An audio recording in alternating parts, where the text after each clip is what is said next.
Welcome back. What an exciting day today. All four games were full of emotions, lots of changes. At some point, there were some teams were making the round of 16. Then a few minutes later, it was a different team. It was very, very exciting. The early games, 10 a.m., were for Group D, and there were Tunisia beating France 1-0. So very surprising result. Maybe not that much considering that France, like I said yesterday, reserved some of their top players. And then the other one was definitely a surprise as Australia beat Denmark 1-0, and they beat them soundly. Denmark had no ideas. They had no attack. They just didn't know how to solve this puzzle.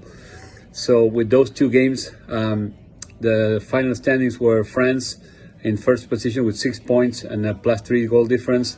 Australia also with 6 points, but a -1 goal difference. And then Tunisia came in third with 4 points and 0 goal difference. And finally, Denmark closed the group with 1 point and a -2 deficit.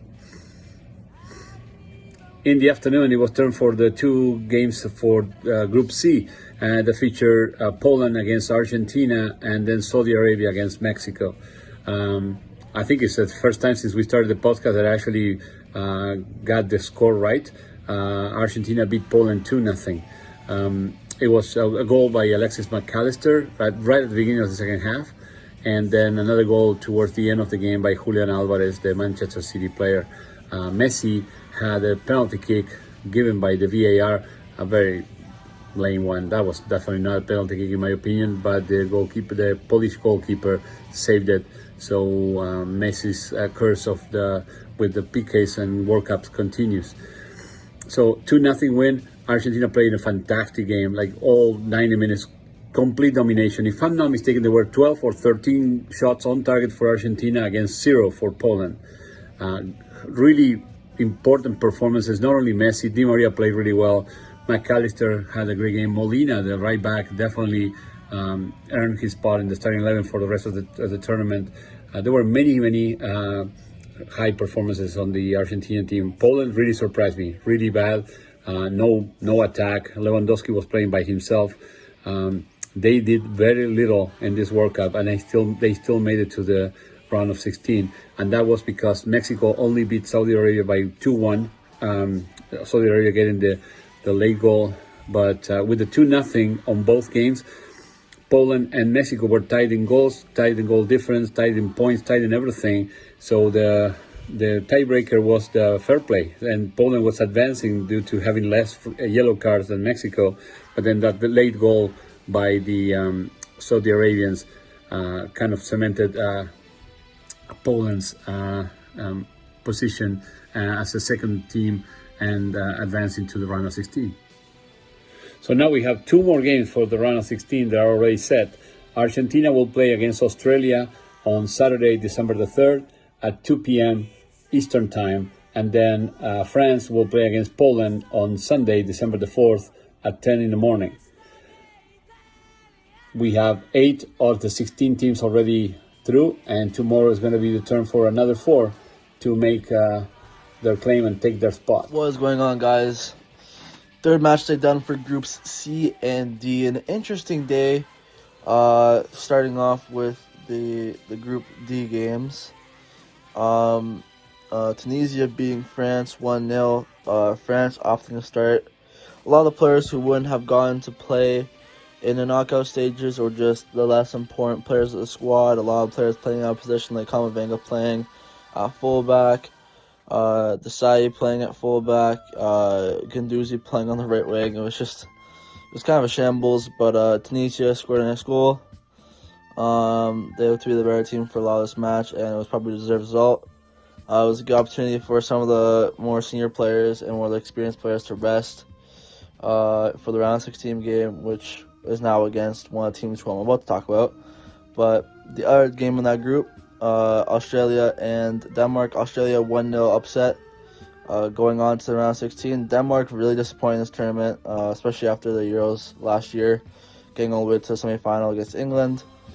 Group D, though, big win from Argentina, 2-0 against Poland, advancing through first place. After the first game, it looked like Argentina might disappoint like they do in some international tournaments, not coming up short.